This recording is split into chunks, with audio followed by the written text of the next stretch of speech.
नमस्कार और welcome to three members zero plan podcast पर। आज मेरे साथ मौजूद है मेरे दो दोस्त सूरज और शिशिर और मैं हूँ सर्वेश।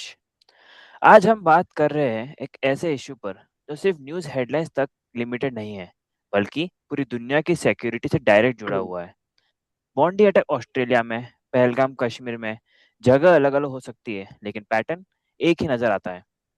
टेररिज्म का मतलब सिर्फ बॉम्ब और गन नहीं होता है। टेररिज्म का एक पूरा सिस्टम होता है जिसमें आइडियोलॉजी, फंडिंग और पॉलिटिकल साइलेंस शामिल होता है। आज के एपिसोड में हम समझेंगे टेररिज्म का ग्लोबल और जियोपॉलिटिकल इम्पैक्ट, इसका फंडिंग नेटवर्क और इंडिया में टाइम के साथ गवर्नमेंट रिस्पॉन्स कैसे इवॉल्व हुआ है। तो चलिए शुरू करते हैं आज की डिस्कशन रिसेंट जो टेरर अटैक्स से। तो बॉन्डी जैसे डेवलप्ड और रिलेटिवली सेफ कंट्री में अटैक होना ग्लोबल सिक्योरिटी के लिए क्या सिग्नल देता है? देखिए, अगर हम देखें तो अगर जो बॉन्डी अटैक में अभी हुआ है ऑस्ट्रेलिया में, जो कि अभी हाल ही में हुआ था, तो ऑस्ट्रेलिया के जो फर्स्ट ऑफ ऑल हम ये देखना है कि एक अटैकर ने गन यूज किया था जिसमें बहुत सारे लोग, डजन्स ऑफ पीपल मारे गए और उनसे भी ज्यादा इंजर्ड हुए, क्रिटिकली इंजर्ड हुए, अभी भी हॉस्पिटल में हैं। तो आई थिंक सूरज हमें थोड़ा हाँ सा जी। ना जिन लोगों को कॉन्टेक्स्ट के बारे में नहीं पता है कि ये सब चीजें कब हुई हैं, हम्म। हम उनके उस विषय पे थोड़ा बात कर लेते हैं हम्म। पहले। अ, ये अटैक अभी रिसेंटली हुआ है 14 तारीख को, 14 दिसंबर। और एक फेस्टिवल था जो जूइश फेस्टिवल होते हैं, उसमें उनमें से एक फेस्टिवल था ये। और हनुक्का के नाम से, माना हाँ। जाता है कि जी, और ये एक फेस्टिवल में माना जाता है कि बीचेस के किनारे लोग सेलिब्रेट करते हैं। एंड और कुछ ऐसा देखा भी गया कि काफी जूइश पीपल आए हुए थे एंड दे वर सेलिब्रेटिंग, और एक नॉर्मल डे था। समर, क्योंकि अभी ऑस्ट्रेलिया में समर चल रहा है, तो बीच पे ना काफी लोग आते रहते हैं। तो उनमें से कई लोग आए हुए थे। एंड ये चीजें ना बड़ी नॉर्मल नहीं है, क्योंकि मुझे ऐसा लगता है कि जब आप इस तरीके से कोई चीज प्लान करते हैं तो आप एक परफेक्ट टाइमिंग का वेट करते हैं और परफेक्ट चीज़ों का वेट करते हैं। एंड आई थिंक जो अटैकर्स ने चूज किया कि एक पर्टिकुलर रिलीजन को, तो ये चीज़ बहुत ही आई थिंक खराब है। और बहुत ही ज़्यादा गलत है कि एक रिलीजन को टारगेट करना शुरू कर दिया है। रिसेंट पास्ट में हमने कई अटैक्स में देखा है, इवन इन पहलगाम में हमने ये देखा है। एंड हिंदूज को अटैक किया गया था, और अब जूश को अटैक किया गया है। तो बात कर लेते हैं कि ये दो जेंटलमैन थे कौन। सॉरी, ये दोनों मॉन्स्टर्स थे कौन। मैं जेंटलमैन नहीं बोलूंगा ऐसे लोगों को, ये मॉन्स्टर्स हैं जिन्होंने जब मैंने वहाँ की फोटोज देखी तो 10 साल के बच्चे को गोली लगी है। क्या गलती है उस बच्चे की जो वो बीच पे आके सिर्फ अपनी फैमिली के साथ इंजॉय कर रहा था, और उसे मार दिया गया बिना किसी रीजन और बिना किसी गुनाह के। तो ये बहुत ही गलत चीज़ है। और तो ये जो दो फादर और सन थे, एक का नाम साजिद अकरम है और दूसरे का नाम नवीद अकरम है। दोनों ने ओपन फायर किया था क्राउड पे। जो फादर थे उनको वहीं पे शॉट डाउन किया गया था बाय द पुलिस, और लड़के को भी मारा गया। अब कई लोग ये बोलते हैं ना कि टेररिज्म को सिंप्लीफाई कर दिया गया है कि मुस्लिम्स से ही मुस्लिम ही टेररिस्ट हैं। आजकल के दुनिया में ना ये बड़ा कॉमन सा एक चीज आ गई है कि भाई कोई भी अटैक है, हम कह देते हैं मुस्लिम ने किया अटैक। बहुत सारे केसेस में ये बात सही भी है, लेकिन आप ये देखिए कि उस एक लड़के को पकड़वाने में भी एक मुस्लिम ने ही मदद की है, जो कि एक सीरियन थे। उन्होंने अपनी जान को हथेली पे रख के कि भाई मुझे परवाह नहीं है लोग क्या सोचेंगे मेरे बारे में, मैं इसके अगेंस्ट जाऊंगा। तो जो लोग ये बोलते हैं ना कि इस्लाम के नाम पे आप टेररिज्म फैलाएं, उनके लिए एक सीख है कि भाई Islam is not related to terrorist और टेररिज्म। इस्लाम का बेसिक मोटिव, जो पढ़े लिखे लोग हैं, ये अनपढ़ लोगों के मन में नहीं आती है, जो पढ़े लिखे लोग हैं उनको ये पता है कि इस्लाम का मतलब होता है जान बचाना, ना कि जान लेना। तो जो ये बोलते हैं कि भाई हमने कुरान में पढ़ रखा है, आप इतने लोगों को मारेंगे, पता नहीं कैसे कैसे गंदे गंदे शब्द यूज करते हैं, और बच्चों को मारते हैं, बड़ों को मारते हैं, बूढ़ों को मारते हैं, जवान को मारते हैं, औरतों को मारते हैं। ये किसी में भी भेदभाव नहीं करते। तो मुझे बहुत दुख होता है ऐसे लोगों के लिए, क्योंकि वो यहाँ से तो, इस दुनिया से तो चले जाते हैं, लेकिन मेरे हिसाब से उनको उस जगह जहाँ वो कहते हैं कि आफ्टर लाइफ जो सोल होती है आपकी, वो शायद पता नहीं, जिंदगी भर आपको माफी उस चीज की नहीं मिलेगी। भगवान आपको माफ नहीं करेगा, अगर आप अल्लाह को मानते हैं तो अल्लाह आपको माफ नहीं करेगा। खैर, जो भी था, 15 लोगों की मौत हुई है इसमें। और कहते हैं कि भाई ये अटैक ना आइसिस रेस्ड, और आइसिस की आइडियोलॉजी पे ये एक हम्म। अटैक हुआ था, क्योंकि कार पे फ्लैग्स मिले हैं, मल्टीपल फ्लैग्स रिकवर किए गए हैं। एंड बड़ा ही एक शॉकिंग चीज पता चली कि जो साजिद अकरम है, जो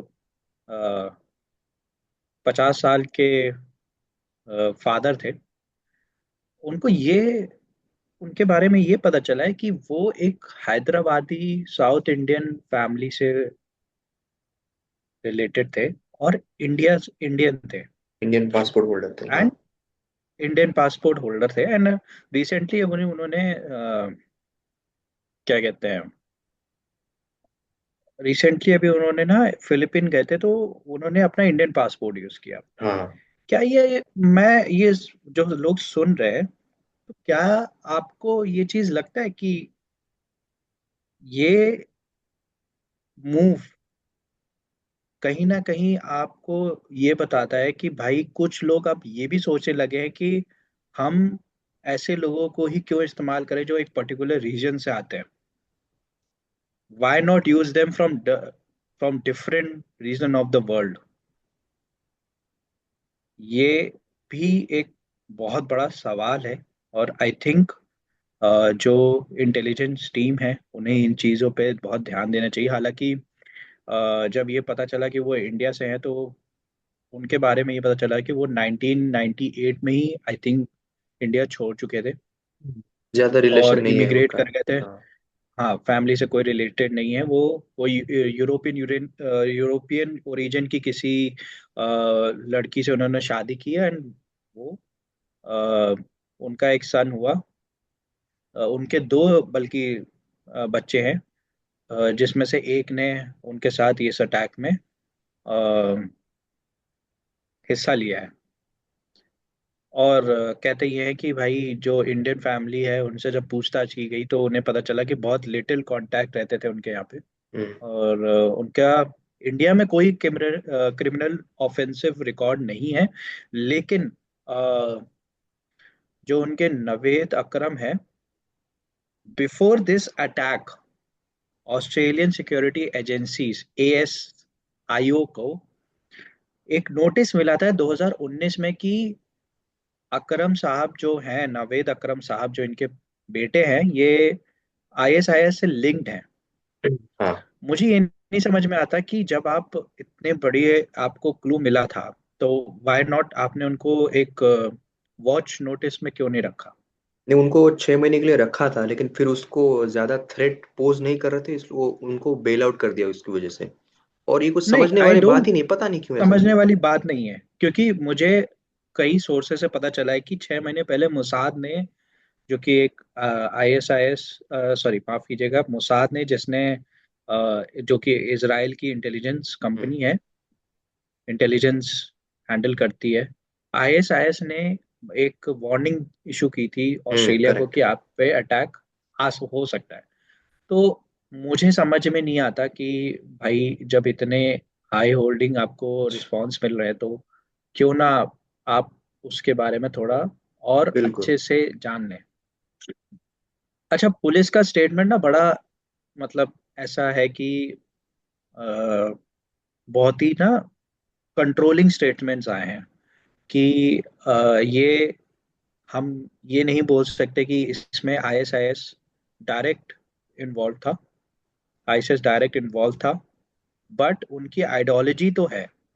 अब जो लोग जानना चाहते हैं कि आइडियोलॉजी कैसे है, क्यों क्यों आईएसआईएस का नाम यहाँ पे आ रहा है, तो मैं आपको एक बात बता देता हूँ। आईएसआईएस की आइडियोलॉजी ये रही है हमेशा से कि वो ज्यूज को हेट करते हैं। बिल्कुल। दे हैव दिस आइडियोलॉजी, और मुझे समझ में नहीं आता कि ये आइडियोलॉजी क्यों है, और क्या रीजन है इस चीज का, और लोग इसको फॉलो क्यों करते हैं। बट मेरे हिसाब से ये उनकी कहते हैं कि हर टेररिज्म ग्रुप में एक रूल बुक होती है जिसमें ये लिखा होता है। तो आईएसआईएस का मानना है कि भाई हमको ज्यूस से नफरत है, और दुनिया में कहीं भी ज्यूस हैं तो हम उनको पकड़ पकड़ के मारेंगे, दुनिया से खत्म कर देंगे। ये उनका कहना है, जो कि मुझे लगता है कि ये बहुत ही गलत है और बहुत ही गंदी सोच है। एक ऐसी सोच है जो अ, एक गिरी हुई सोच है। अब मैं जोशी के थोड़े से सवाल जानना चाहूंगा कि उनके मन में, क्योंकि मैं देख रहा हूँ कि वो थोड़े, उनके फेस जी, पे कई सारे क्वेश्चन आ रहे हैं। बहुत सवाल है। तो बहुत सवाल है, और आई थिंक कई लोगों के मन में सवाल होंगे। तो मैं चाहूंगा कि आप थोड़ा सा हमें पूछें तो कि मुझे क्या सवाल है। पूछना था, और एक बॉन्डी अटैक से रिलेटेड क्वेश्चन पूछना था कि बॉन्डी अटैक के बाद ऑस्ट्रेलिया जैसी कंट्रीज की इंटरनल सिक्योरिटी और इमिग्रेशन पॉलिसी पर क्या इम्पैक्ट पड़ सकता है? जी। अब देखिए, कोई भी कंट्री ना 100% सेफ नहीं होती है, ठीक है। जी। और ये चीज़ हमको समझनी होगी। ये हर लोग, ये जो लोग हैं वो हर जगह है। और एक बड़ा एक कई लोगों ने इस चीज़ का सुना भी होगा इस बारे में कि स्लीपर सेल्स, तो कहते हैं कि जी। भाई ये हम हमारे बीच रहते हैं, और जब समय आता है तो ये अपना काम करते हैं। एंड कोई भी हो सकता है, वो आपका दूध वाला हो सकता है, वो आपका न्यूज़पेपर वाला हो सकता है। बट ठीक है। जैसा कि आपने पूछा, बहुत ही रेलेवेंट और प्रैक्टिकल क्वेश्चन है कि इसमें दो चीज़ें हैं। एक है कि इंटरनल सिक्योरिटी कैसे टाइटन अप हो सकती है, और दूसरी है इमिग्रेशन और सोशल जो पॉलिसी है। अब उसका जो रिकैलकुलेशन और री इन्फोर्समेंट जो अब होगा, वो आई थिंक इम्पैक्ट तो बहुत कुछ करेगा। तो पहले इंटरनल सिक्योरिटी पे बात कर लेते हैं। इंटरनल जी। सिक्योरिटी ऑस्ट्रेलिया के पास दो है इंटेलिजेंस में, जो कि ए एस आई वो है, और एक है AFP। ये दोनों को मुझे लगता है कि अब अपना एक सर्वेलेंस करना चाहिए कि लास्ट कुछ सालों में ऐसी कौन सी चीजें हैं या ऐसे कौन से पॉइंट्स हैं जो हमसे मिस हुए हैं, उन मतलब उनसे मिस हुए हैं। बिकॉज अगर आपने अभी थोड़ी देर पहले मैंने मेंशन किया था कि ये आदमी जो अटैक में पकड़ा गया है, ये उनके रेडार में ऑलरेडी था। हम्म। जी। तो इसका मतलब ये नहीं है कि इंटेलिजेंस कुछ कर नहीं रही है, उनके रेडार में था। But I think loose hold हो कोई गया उनको। प्रॉपर एवर, बिल्कुल, तो वो लूजन अप हो गए। वो नहीं उनके दिमाग में आया कि भाई ऐसा भी कुछ हो सकता है। जो जी। और ये जो चीजें हैं ना कि फास्ट, जो आई थिंक जो डेटा शेयरिंग है बिटवीन द एजेंसीज, ये थोड़ा सा फास्ट होनी चाहिए। मुझे ऐसा लगता है कि जब आपको मोसाद ने 6 महीना पहले बता दिया था, तो आपको अपनी, जब आपको पता है कि भाई सिडनी में इतना बड़ा फेस्टिवल है, और ये कोई छोटा मोटा फेस्टिवल नहीं है, मैं सबको बता देता हूँ। ये हाँ। कोई जी। छोटा जी। मोटा फेस्टिवल नहीं है, एक मेजर फेस्टिवल है।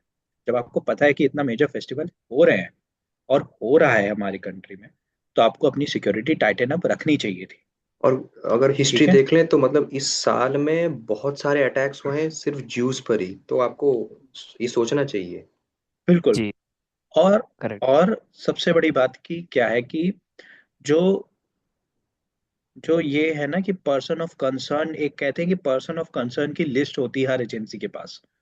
ठीक है, जब आपके पास एक पर्सन ऑफ कंसर्न की लिस्ट है, तो क्यों ना उस लिस्ट पे आप दोबारा जाओ और करेक्ट। जाके देखो कि आपने किन किन लोगों को ऐसे लूजन अप छोड़ रखा है, लूज कर रखा है, कि भाई हमने इनको किस वजह से पकड़ा था, और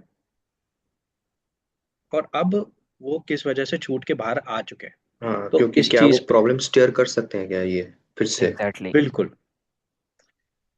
अब पॉसिबल जो मेजर्स हैं मेरे हिसाब से वो ये है कि ऑनलाइन जो एक्सट्रीमिस्ट हैं उन पर जी एग्रेसिव मॉनिटरिंग होनी चाहिए। जो बिल्कुल।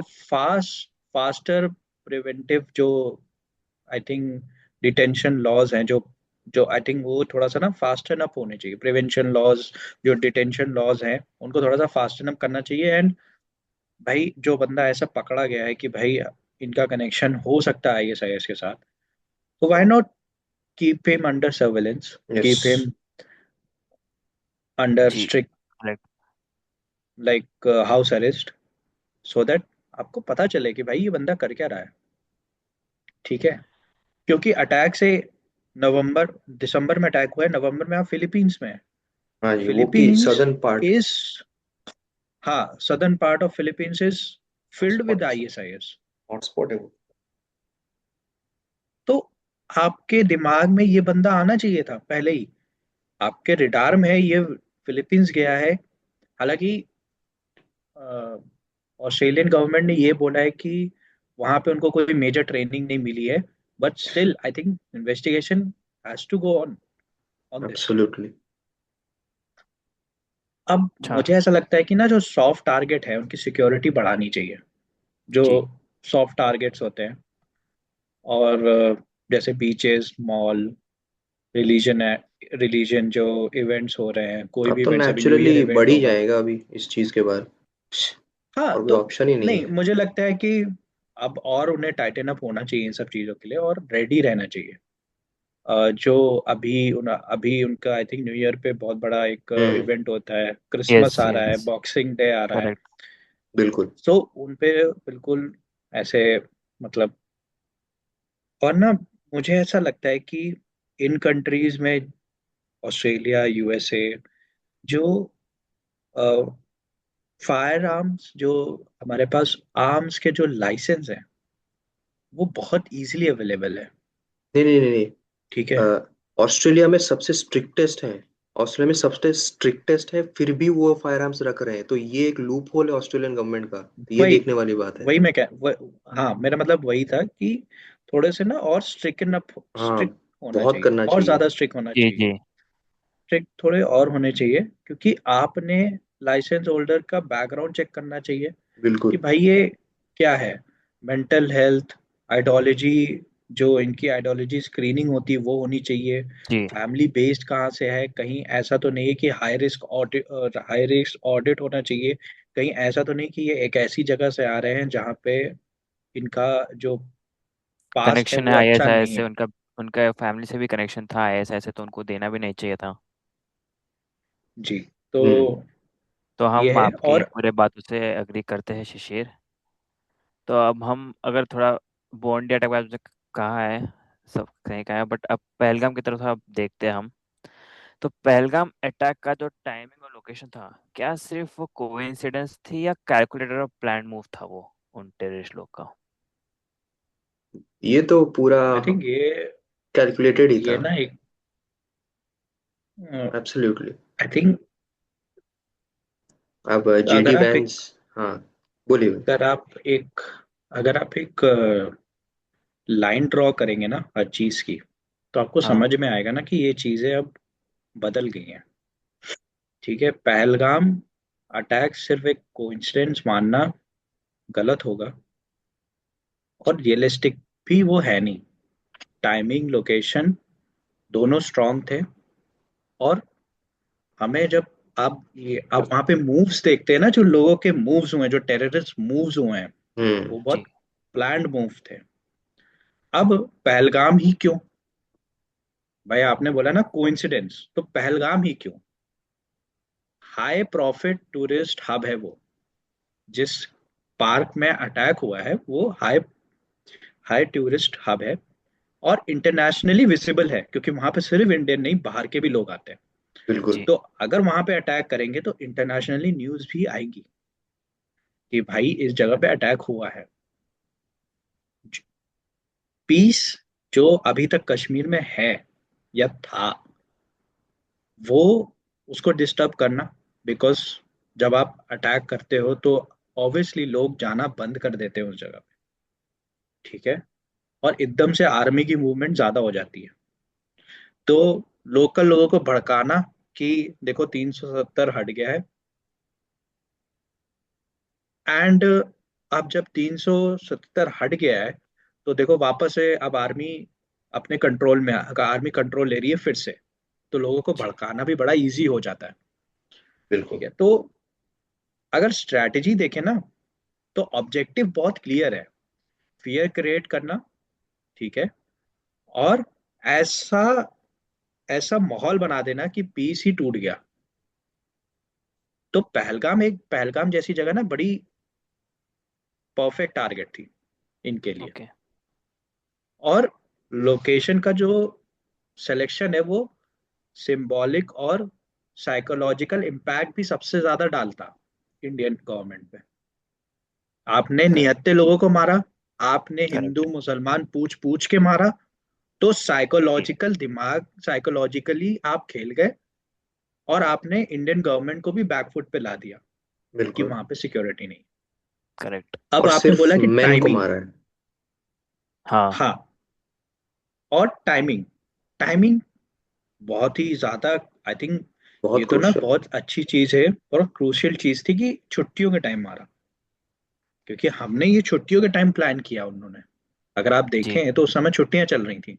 जी छुट्टियों के टाइम आपने प्लान किया और आपने ये एक लॉजिक क्रिएट कर दिया कि भाई देखो हम तो आप तुमने 377 हटाया, तुमने कश्मीर पे अपनी गवर्नमेंट बनाई, तुमने सब किया, लेकिन हम तो अब भी अटैक कर सकते हैं।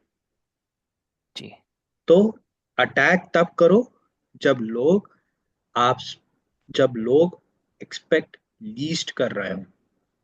लोगों को एक्सपेक्टेशन नहीं थी कि कश्मीर पे अटैक भी हो सकता है, क्योंकि उस तरीके से टूरिज्म बढ़ रहा था, हम्म। एकदम से आपने देखा था कि इन्वेस्टमेंट बढ़ रहा था, हर चीज बढ़ रही थी। अच्छी डेवलपमेंट तो हो रही थी उसपे।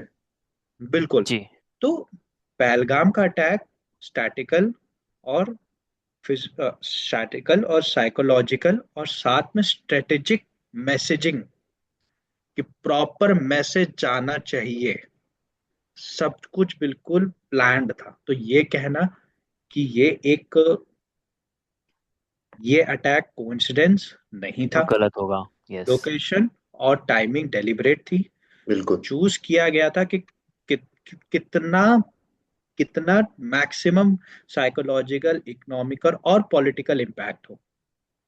जी ठीक है। बिल्कुल सही अब ना एक चीज मैं और बोलता हूँ इसमें कि इंडिया और बॉन्डी के बीच में अगर आप जो अटैक्स हुए हैं जब आप उसको कंपैरिजन में लेके आते हैं ना, तो आपको पता चलेगा कि तीन एस्पेक्ट पे ये अटैक हुए हैं। मोटिवेशन क्या था? रिलीजन, एक्सट्रीमिस्ट रिलीजन थे। यस रिलीजन एक्सट्रीमिस्ट हैं दोनों जगह पे, मोंडी में भी और इंडियन अटैक्स में भी। इंडियन बिल्कुल। करेक्ट टारगेट टारगेट लॉजिक क्या था? सिंबॉलिक सिविलियंस, मतलब नॉर्मल पीपल को मारना है हमें, आर्मी से करेक्ट नहीं टकराना है, हमको नॉर्मल पीपल को मारना है, डर का माहौल बनाना है। अब नरेटिव क्या एम था? नरेटिव एम क्या था कि लोगों के बीच में इनसिक्योरिटी फील कराओ कि कोई भी जगह सेफ नहीं है, एब्सोल्युटली। कश्मीर सेफ नहीं है, सिडनी सेफ नहीं है, पर्टिकुलर जगह बिल्कुल सेफ नहीं है, हम कहीं भी हैं। तो आइडियोलॉजी सेम है। आइडियोलॉजी जो इकोसिस्टम की जो इनकी आइडियोलॉजी है वो सेम है। लोग भले ही कहते हैं कि जैश ए मोहम्मद अलग है, आईएसआईएस अलग है, लश्कर ए तैयबा अलग है, लेकिन इन सब लोगों का आइडियोलॉजी और जो जिस इकोसिस्टम में ये काम करते हैं उनका मोटिव सेम ही है। ये सब कोहैबिट तो करते आई हैं थिंक सब। जी बिल्कुल। जी तो ये ना कहना बहुत गलत होगा कि मतलब दोनों जगह पे, अगर आप मुझसे पूछे साइकोलॉजिकल वॉरफेयर एग्जैक्ट मैच करती है। ठीक है। बिल्कुल। आपने वहां पे बॉडी में फेस्टिवल पे अटैक किया, वहां पे छुट्टियां थी, सब फैमिली घूमने आई थी, हम्म। आपने वहां पे भी यही अटैक किए। ठीक है। अब जो की डिफरेंस है वो क्या है कि भाई जो इंडिया का अटैक था ना वो थोड़ा सा क्रॉस बॉर्डर इन्फ्लुएंस ज्यादा था। जी बिल्कुल। ठीक है। ऑस्ट्रेलिया में होम होम ग्रोन कुछ रेडिकलाइजेशन थी, ऐसा मेरा मानना है। कि वो कुछ हम ना देख सकते हैं। थोड़ा सा, कि कुछ ना ऐसा था जो उनकी आइडियोलॉजी, जैसे कहते नहीं कि कुछ कुछ लोगों की मानसिक संतुलन ही इतना खराब होता है कि यार वो हिंदू है या वो ज्यूइश है, तो वो यहाँ इतनी फ्रीली कैसे घूम रहा है। जी तो वो बिल्कुल सही बोला भरा, आपने। वो इतना इतना गंदी तरीके से भरा जाता है, इतनी गंदी तरीके से ब्रेन वॉश किया जाता है कि लोगों लोग वैसा सोचना शुरू कर देते हैं। अब आप 5 साल के या 10 साल के बच्चे को शुरुआत से यही बताते जाओगे कि इंडिया आपका दुश्मन है, इंडिया आपका दुश्मन है, इंडिया आपका दुश्मन है, तो पाकिस्तानी बच्चा अंत में आके ये बोलेगा कि इंडिया मेरा दुश्मन है। माइंडसेट उसका वैसे तैयार किया जाता है बचपन बिल्कुल। से ही। तो उस तरीके से ये लोग काम करते हैं। एंड तो मुझे नहीं शिशिर, लगता कि, आपसे एक और सवाल है मुझसे। आप पहले कंप्लीट कीजिए, फिर आपसे एक और सवाल पूछना है। तो मुझे ये लगता है कि जो इन चीजों में जो, मतलब अगर आप दोनों जगह पे अटैक्स देखेंगे ना तो बड़ा सिमिलर से अटैक्स है। बहुत ही, आई थिंक टेररिज्म जो है वो ये दिखाना चाहता था कि हम एक पर्टिकुलर टारगेट लेके चल रहे हैं, वी आर जी targeting a particular community. Hmm. और ये ना एक नई, आई थिंक चीजें शुरू हुई हैं, एक नई रेस शुरू हुई है टुवर्ड्स ह्यूमन काइंड, कि भाई अब हम ना लोगों को मारेंगे, मतलब मास में नहीं मारेंगे, अब हम लोगों को चुन चुन के मारेंगे। तो ये पता नहीं लोग किस तरफ जा रहे हैं। और मतलब ठीक है मुझे भाई लगता है कि शिशिर भाई बॉन्डी आप। अटैक और इंडियन अटैक जो थ्रेट मॉडल है ना वो ग्लोबल बन गया है अब। जी। इसको ना ग्लोबल बना दिया गया है कि भाई हम तो यही करेंगे। जी। सही, तो बिल्कुल। आपसे तो सवाल था टाइमिंग शिशिर। आपसे दूसरा सवाल पूछे तो शिशिर के एक पॉइंट्स मैं ऐड करूंगा कि टाइमिंग की अब बात कर ठीक है, रहे थे। ऐड कीजिए। तो उस हाँ। टाइमिंग पे हम क्लियरली देख पा रहेंगे कि उस टाइम पे vice president of America JD Vance visit कर रहे थे इंडिया। जी बहुत ही जी क्रूशियल करेक्ट। मोमेंट था वो। तो उस करेक्ट। टाइम पे जबकि एक वेस्टर्न सुपर पावर का एक इम्पोर्टेंट मिनिस्टर इंडिया विजिट कर रहा है कुछ important trade deals, important discussions के लिए, उस टाइम पे वो अटैक हुआ है। तो ये वॉशिंगटन को भी देखिए, सीधा स्ट्रेट मैसेज जा रहा है कि देखिए। करेक्ट। नहीं आई थिंक वॉशिंगटन तो बिन पैंदी का लोटा है। वो कभी इस साइड जाता है, कभी उस साइड जाता है। हाँ, एंड इंडिया तो आफ्टर पता है इंडिया को। After after that president Donald Trump, मुझे नहीं समझ में आता कि ये बंदा बिजनेस करने आया है या बिजनेस नहीं देश कर रहे चला हैं, रहा है। बिजनेस नहीं करने आए। He is a businessman and he is doing business with America, yes using correct. America, correct. Using the world. That's it, nothing else. यही है। पूछे पूछे। खुद के देश को बेच रहा है वो। बिल्कुल। तो शिशिर, ये सवाल था कि बांग्लादेश में हिंदूज पर हो रहे अटैक को आप कैसे देखते हैं? कम्युनल वायलेंस के रूप में या ऑर्गेनाइज एक्सट्रीमिज्म के एंगल से? लेकिन बांग्लादेश का केस ना थोड़ा सा अलग है। बांग्लादेश, अगर आप मुझसे पूछेंगे तो बहुत ही सेंसिटिव और बहुत ही कॉम्प्लेक्स इश्यू है इस समय। जी। और इसको ना सिर्फ कॉम्युनल और ऑर्गेनाइज्ड एक्सट्रीमिस्ट के में डाल देना बहुत गलत होगा। ठीक है। ओके। बांग्लादेश में जो हिंदुओं पे अटैक हो रहे हैं ना वो सिर्फ स्पॉन्टेनियस और एक सेंट्रलाइज ऑर्डर्ड अटैक्स नहीं है, कि मतलब एक ऑर्गेनाइजेशन ने बोला कि भाई जाओ यहाँ पे जाके इसको मार दो। ठीक है, इसको मार दो। ठीक है। अभी एक हाल ही में एक वीडियो रिलीज हुआ है जिसमें एक हिंदू को एक मॉब ने जिंदा जला दिया है। जी, पहले पूरा घसीटा है रोड पे, फिर हाँ। जाके उसको मारा है, फिर जिंदा जला दिया है हाँ सबके बिल्कुल। बीच में। तो ग्राउंड रियलिटी क्या है कि भाई वहां पे कई पार्ट्स में ना इलेक्शन डिनाई हो गए हैं, ठीक है। तो और क्लासिकल क्लासिकल कम्युनिकल जो वॉयलेंस है वहां पे, क्लासिक कम्युनिकल वॉयलेंस चल रहा है वहां पे ये नहीं है कि कोई पर्टिकुलर चीज या कोई पर्टिकुलर हिंसा। और मुझे ऐसा लगता है ना कि ये कोई, मैं नाम नहीं लूंगा, लेकिन ये हम्म। कोई स्टेट फंडेड चीजें चल रही हैं। ओके। कोई कंट्री ये चीज चाहती है बिल्कुल, और वो चीज हो रही है। जिन लोगों और को जब पता तक है वो ये चीज, वो जानते हैं कौन कर रहा है। नहीं हम, मुझे लगता है बहुत लोगों को पता है। हाँ तो वही। तो ना, ये जो वहाँ पे माइंडसेट है ना, जो कुछ ग्रुप का, जमानत लिंक्ड रेडिकल एलिमेंट्स हैं जो वहाँ पे, अलकायदा के जो इंस्पायर्ड कुछ बंगाला टीम करके कुछ उनके एक्सट्रीमिस्ट ग्रुप हैं, ओके। ठीक है। तो बट उनकी भी आइडियोलॉजी बहुत क्लियर है। वो भी एक पर्टिकुलर थिंग, एक पर्टिकुलर चीज को, एक पर्टिकुलर रिलीजन को फॉलो, एक पर्टिकुलर रिलीजन को अटैक कर रहे हैं। जी। और ये मुझे लगता है state failure versus state intent का मामला है।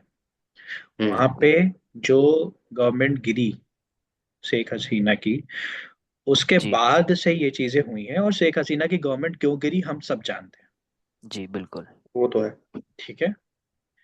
एक पर्टिकुलर स्टेट ने कुछ मांगा, शेख हसीना ने मना कर दिया, और बदले में क्या हुआ, सरकार गिर गई। तो पॉलिटिकल मुझे ऐसा अनरेस्ट और ये लगता है सब। कि, बिल्कुल, तो मुझे ऐसा लगता है कि एक्सट्रीमिस्ट को ना एक वो मिल गया कि भाई अब ना जो एक्सट्रीमिस्ट जो अभी तक बाहर बैठे हुए थे क्योंकि उनको कानून से डर था, अब उनको एकदम से विंग्स मिल गए कि भाई स्टेट ही जब जब एक पर्टिकुलर कंट्री की गवर्नमेंट ही गिर गई है तो चलो मनमानी करते हैं, कौन सा लॉ, जी काहे का लॉ। बिल्कुल। बिल्कुल। तो ये तो ऐसे ही चल रहा है। और ये थोड़ा सा ना, आई थिंक इंडिया के लिए भी बहुत वरिंग साइन है, क्योंकि करेक्ट। बांग्लादेश में जो हिंदुओं पर अटैक हो रहा है वो एक सिंगल कैटेगरी प्रॉब्लम नहीं है, ठीक है। अगर आज की डेट में ये अटैक बढ़ते रहे तो ये, आप उस तरफ जा रहे हैं जिस तरफ मुझे ऐसा लगता है कि आने वाले टाइम में बांग्लादेश नेक्स्ट पाकिस्तान बन जाएगा, ठीक है। बिल्कुल, और आप क्लियर घिरे साइंस है। और बिल्कुल। आप घिरे और आप घिरे हो गए चारों तरफ से। हम्म। तो ये अच्छे साइन नहीं है। नेपाल ऑलरेडी, आप देख रहे हैं क्या हो रहा है वहां पे। बिल्कुल। पाकिस्तान बात करने की जरूरत ही नहीं है। और और अब बांग्लादेश। बांग्लादेश और म्यांमार। जी। तो मुझे ऐसा लगता है कि सिर्फ एक कंट्री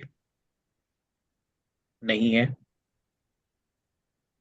मुझे लगता है इसमें कई कंट्रीज इन्वॉल्व हैं, क्योंकि अब ना इंडिया कई कंट्रीज को चुभने लगा है धीरे धीरे। जी बिल्कुल।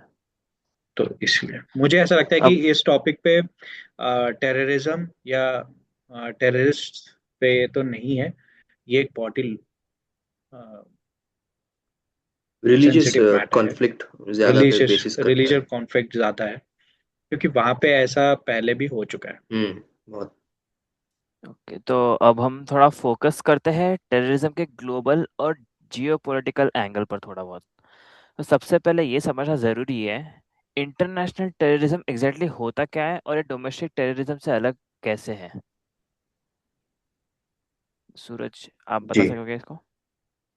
तो अगर हम देखें तो इंटरनेशनल टेररिज्म मतलब ये है कि अ, जब एक पर्टिकुलर रीजन में, जैसे हम सीरिया उठा लें, अगर जहाँ पे आईसिस करेंटली ऑपरेट कर रहा है, तो वहाँ की आइडियोलॉजी जब एक दूसरे कंट्री के पीपल या दूसरे कंट्री के सिटीजन्स की आइडियोलॉजी को हैम्पर करके उस कंट्री में हावी होके वहाँ पे भी एक्सट्रीमिस्ट एक्टिविटीज शुरू कर दे, तो वो इंटरनेशनल टेररिज्म की ओर हमें साइन दिखाता है।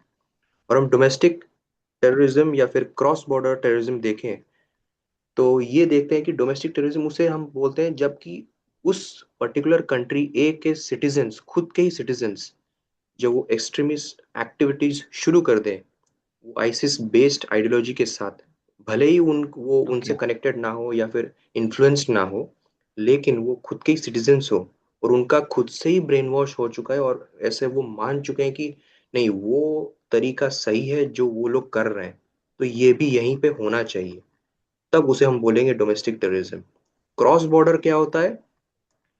जब आपका खुद का देश में एक आपके बगल या आपके नेबरिंग कंट्रीज, हम जानते हैं, हम नेबरिंग कंट्रीज में, हम इंडिया वाले बहुत क्लियरली जानते हैं क्या होता है, हमारे नेबरिंग क्या क्या कंट्रीज है, हम कैसे कैसे कन्फ्लिक्ट्स, कैसे कैसे इश्यूज पे हम इन्वॉल्व होते हैं, हमको सबको पता है, पहलगाम हो गया, अभी उरी हो गया, तो ये सब हमको जी। क्रॉस बॉर्डर टेररिज्म की ओर दायरा करता है। अच्छा, तो इस तो और एक सवाल ये है कि आज के टाइम पर टेररिज्म सिर्फ कॉन्फ्लिक्ट जोन तक लिमिटेड नहीं है। हम्म। डेवलप्ड कंट्रीज में भी हो रहे अटैक्स क्या इंडिकेट करता है ये?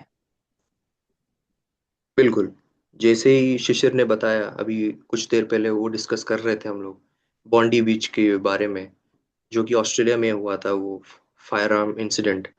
तो ऑस्ट्रेलिया कोई डेवलपिंग नेशन नहीं है, पहली बात, वो एक डेवलप्ड कंट्री है, डेवलप्ड नेशन की करेक्ट। ओर है। तो अगर करेक्ट। उस जैसे कंट्री में हम ऐसे इंसिडेंट्स देख सकते हैं, तो हम ये मान के चलें कि टेररिस्ट या टेररिज्म का जो रूट है वो बहुत ही अंदर तक घुस चुका है। ये आप दिमाग में बहुत अच्छे से बिठा लीजिए। हम ऑस्ट्रेलिया की हिस्ट्री को उठा के देख लें तो ऐसे मैसेकर उनके 30 ईयर्स की हिस्ट्री में कभी नहीं हुआ था। 30 ईयर्स की हिस्ट्री जी। में हम उठा के देख लें,